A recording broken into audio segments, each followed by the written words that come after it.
Oh, here's cute Precious Piper, and she's dusting the stand that the bird cage is on. Look at that. Oh my goodness, she gets all the little crevices. Now you notice that spot looks kind of chewed up. Well, in the 80s, we had this piece of furniture, and we also had a cockatoo.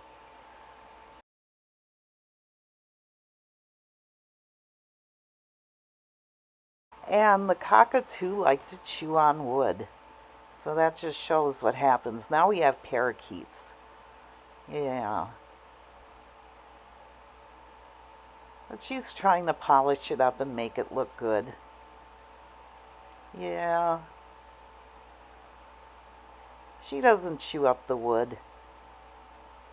Neither do the parakeets. So there we go. Oh my goodness. Oh my goodness.